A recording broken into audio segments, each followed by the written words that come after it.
Hello friends, ನಮ್ಮ ಅಡುಗೆ ನಿಮ್ಮ ರುಚಿಗೆ ಸ್ವಾಗತ. ನಮ್ಮ ಚಾನಲ್ನ ಸಬ್ಸ್ಕ್ರೈಬ್ ಮಾಡ್ಕೊಳ್ಳಿ, ಹಾಗೆ ಪಕ್ಕದಲ್ಲಿರುವ ಬೆಲ್ ಐಕನ್ನ ಪ್ರೆಸ್ ಮಾಡಿ. ಇದರಿಂದ ಹೊಸ ವಿಡಿಯೋ ಹಾಕಿದ ತಕ್ಷಣ ನಿಮಗೆ ಗೊತ್ತಾಗುತ್ತೆ.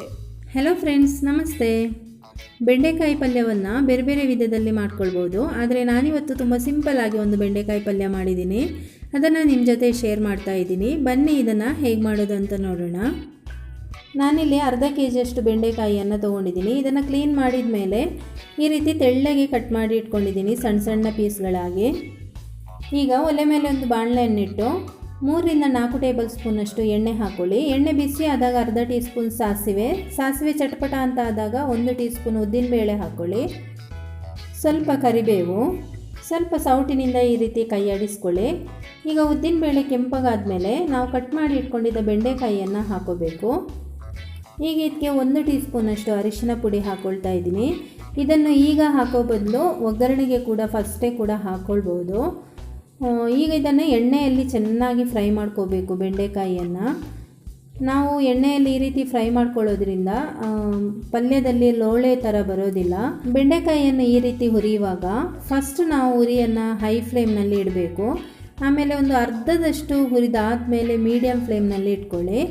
ಚೆನ್ನಾಗಿ ಇದು ಫ್ರೈ ಆಗುತ್ತೆ ನೋಡಿ. ಆವಾಗ ಲೋ ಫ್ಲೇಮ್ನಲ್ಲಿ ಇಟ್ಕೊಂಡು ಹುರಿಬೇಕು. ಸುಮಾರು ಒಂದು 5 ನಿಮಿಷದಷ್ಟಾದರೂ ಹುರಿಬೇಕು. ಆಗ ಬೆಂಡೆಕಾಯಿಯಲ್ಲಿ ತುಂಬ ಚೆನ್ನಾಗಿ ರುಚಿ ಬರುತ್ತೆ.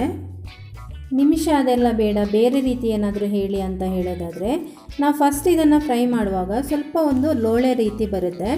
ಲೋಳೆ ರೀತಿ ಬರೋದು ಇನ್ನೂ ಕೂಡ ಫ್ರೈ ಮಾಡ್ತಾ ಇದ್ದಾಗೆ ಅದು ನಿಂತು ಹೋಗುತ್ತೆ.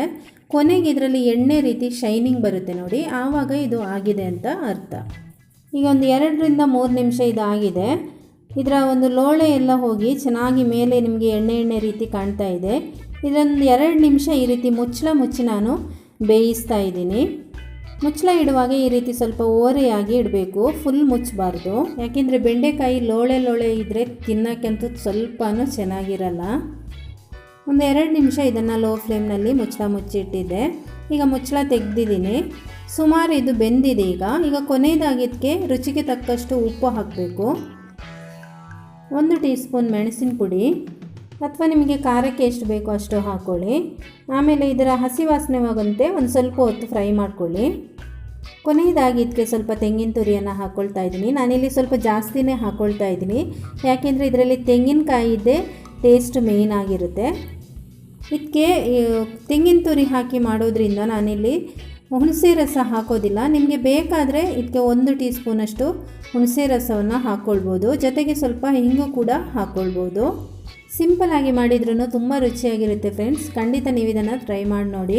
ಓಕೆ ಫ್ರೆಂಡ್ಸ್, ಈ ರೆಸಿಪಿ ನಿಮಗೆ ಇಷ್ಟ ಆಗಿದೆ ಅಂತ ಅಂದ್ಕೊಂಡಿದ್ದೀನಿ. ಹಾಗಾದರೆ ಒಂದು ಲೈಕ್ ಮಾಡಿ, ಹಾಗೆಯೇ ಶೇರ್ ಮಾಡಿ. Thank you, bye.